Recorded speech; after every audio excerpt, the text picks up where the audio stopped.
వచ్చేసింది ఆది శ్రావణం షాపింగ్ అంతటికి అతిపెద్ద కేజీ సేల్ తో పాటు up to 61% of 1+1 offers, combo offers ఇంకా మరెన్నో. CMR shopping mall. తెలంగాణ రాష్ట్ర నీటి హక్కులను కాపాడేందుకు ప్రభుత్వం ప్రత్యేక చొరవ తీసుకోవాలన్నారు మాజీ మంత్రి లక్ష్మారెడ్డి. కర్ణాటక, ఏపీ జల చౌర్యంతో భవిష్యత్తులో తాగునీళ్లు కూడా దొరకవని ఆందోళన వ్యక్తం చేశారు. అక్రమ ప్రాజెక్టులతో పాలమూరు జిల్లా ఎడారిగా మారే అవకాశం ఉందన్నారు. కృష్ణ జలాల మీద ఆధారపడి కట్టిన ప్రాజెక్టుల భవితవ్యం ప్రశ్నార్థకంగా మారుతాయంటున్న మాజీ మంత్రి లక్ష్మారెడ్డితో మా ప్రతినిధి నరేష్ ఫేస్ టు ఫేస్.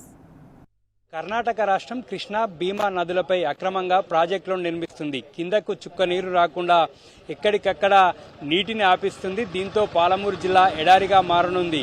ఈ నేపథ్యంలోనే ఉమ్మడి మహబూబ్ నగర్ జిల్లా బీఆర్ఎస్ మాజీ మంత్రులు శ్రీనివాస్ గౌడ్, లక్ష్మారెడ్డితో పాటు ఉమ్మడి జిల్లా మాజీ ఎమ్మెల్యేలంతా కూడా కర్ణాటక రాష్ట్రం చేపట్టినటువంటి అక్రమ ప్రాజెక్టుల పరిశీలనకు వచ్చారు. ఇదే అంశానికి సంబంధించి మనతో పాటు మాట్లాడడానికి మాజీ మంత్రి లక్ష్మారెడ్డి ఉన్నారు.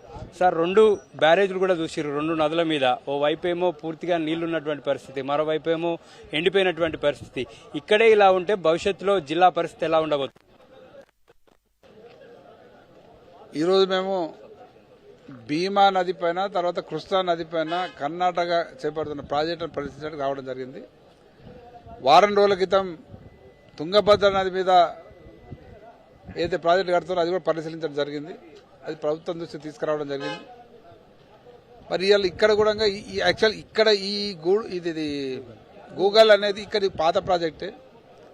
యాక్చువల్ మేము ఈరోజు అంతా అందరం కలిసికట్టుగా పై వరకు అన్ని ప్రాజెక్టులు చూసుకుంటూ నారాయణపూర్, అల్లమంటి వరకు పోవాలనే ప్రాంతాన్ని మేము బయలుదేరినాం. కాకపోతే మా సీనియర్ నాయకుడు మాజీ ఎమ్మెల్యే పెద్ద సుదర్శన్ రెడ్డి అకాలంగా అస్వస్థ గురైంది కాబట్టి మరి ఎంబడి మేము ఇక్కడ నుంచి రిటర్న్ కావడానికి పోవడం జరుగుతుంది. మళ్ళీ ఒకరోజు మిగతా ప్రాజెక్టులను చూస్తాం. ఇక్కడికి మేము చూసిన కాడికి అర్థమైన కాడికి ఇప్పుడు భీమా నది మీద గూగల్ దగ్గర ఒక ప్రాజెక్ట్ ఉంది. సరే, అది పాత ప్రాజెక్టే కానీ కొత్త గేట్లు పెట్టారు, హైడ్రాలిక్ గేట్లు పెట్టారు. గతంలో ఉన్న గేట్ల ద్వారా కొంత నీళ్ళు కిందికి వస్తుండే, కొద్ది గొప్ప మనకు ఈ రీజనరేషన్ వాటర్ కిందికి వచ్చి మనకు కొంచెం మన రైతులకు కొంచెం లాభం జరుగుతుండే. ఇప్పుడు అవి కంప్లీట్ హైడ్రాలిక్ ఒక చుక్క కూడా కిందికి నీళ్ళు రాకుండా ఉంది. మీరు చూసినారు, పైన నీళ్లు ఉన్నాయి, కింద ఒక చుక్క నీళ్ళు. మరి దాంతో ఇదే రకంగా మనం నిర్లక్ష్యం చేస్తే, ఇదే రకంగా పట్టించుకోకుంటే మరి భవిష్యత్తులో పూర్తిగా మామనాడు జిల్లాకు నీళ్ళు వచ్చే అవకాశాలు తగ్గిపోతాయి. దాని కొరకే ఈ ప్రభుత్వం మీద ఒత్తిడి తేవడానికే మేము మామనాడు జిల్లా నాయకులందరూ కూడా ఈ కార్యక్రమం చేపట్టి ఇక్కడ రావడం జరిగింది. ఇవన్నీ కూడా పరిశీలిస్తున్నాం. ఈ ద్వారా మీ ద్వారా ప్రభుత్వానికి డిమాండ్ చేస్తా ఉన్నాం. వెంబడే మేల్కొని గతంలోనే 15 రోజుల కింద ఒకసారి ముగ్గురు ముఖ్యమంత్రుల మీటింగ్ సమావేశం జరిగింది. మరి ఆ సమావేశంలో ఏం మాట్లాడి బయటకు రాలేదు. కానీ ఎక్కడెక్కడ మళ్ళీ అవే జరుగుతూ ఉన్నాయి. నెక్స్ట్ కూడా మళ్ళీ త్వరలోనే వారి ముగ్గురు సమావేశం ఉంటుందని పేపర్లో చూసినాం. మరి ఇప్పుడైనా మన ముఖ్యమంత్రి గారు మరి వాళ్ళతో సంప్రదించి పైన కర్ణాటక కడుతున్న ఈ 3 నదుల మీద కడుతున్న ఈ ప్రాజెక్టులను పరిశీలించి మన కమిటీ పంపించి దీని ద్వారా మనకు హక్కులకు ఎంత ఇబ్బంది అవుతుంది, మనకు ఎంత నష్టపోతాం, భవిష్యత్తులో మనకు ఎంత నష్టం జరుగుతుందని పరిశీలించి దాన్ని వెంబడే కట్టడి ఆపవలసిన బాధ్యత ఈ ముఖ్యమంత్రికి ఉంది. కాబట్టి మేము పార్టీ తరఫున, మామనాడు జిల్లా బీఆర్ఎస్ పార్టీ తరఫున డిమాండ్ చేస్తా ఉన్నాం, మరి కోరుతా ఉన్నాం.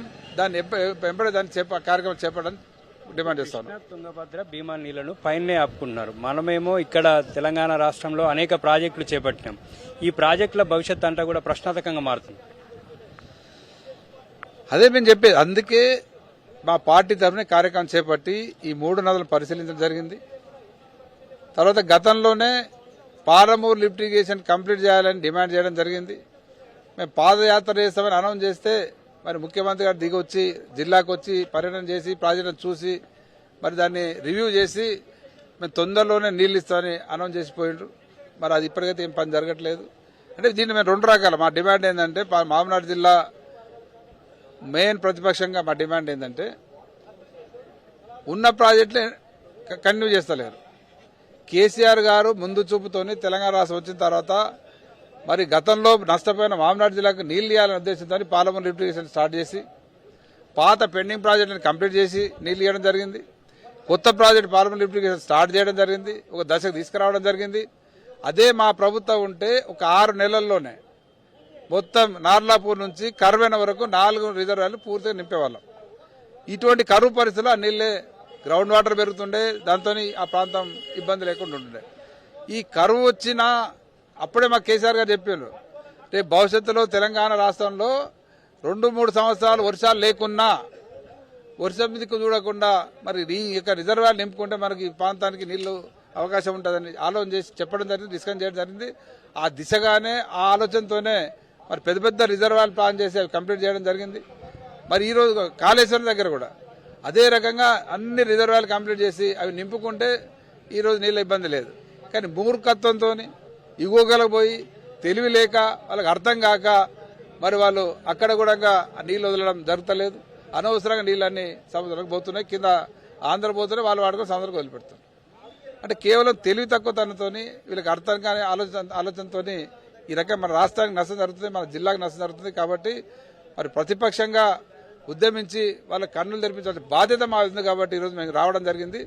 ఈ ప్రాజెక్టులన్నీ చూసి ఈ సందర్భంగా ప్రభుత్వాన్ని డిమాండ్ చేస్తున్నాం, మీ తొందరలోనే కర్ణాటక ప్రభుత్వంతో ఆంధ్ర వాళ్ళతో మాట్లాడి మన జిల్లాకు కానీ మన రాష్ట్రానికి నష్టం జరగకుండా మన నీటి హక్కులు కాపాడే విధంగా మరి ప్రయత్నాలు చేయాలని డిమాండ్ చేస్తూ, ఇట్లాగే నిర్లక్ష్యం చేస్తే మా పార్టీ తరఫున పెద్ద ఎత్తున కేసీఆర్ గారితో డిస్కస్ చేసి కేటీఆర్ హరీష్ అందరితో మాట్లాడి ఒక కార్యాచరణ చేపట్టి ప్రభుత్వం మీద పెద్ద ఎత్తున ఒత్తిడి చేయడానికి కార్యక్రమం చేపడతామని తెలియజేయడం జరుగుతుంది.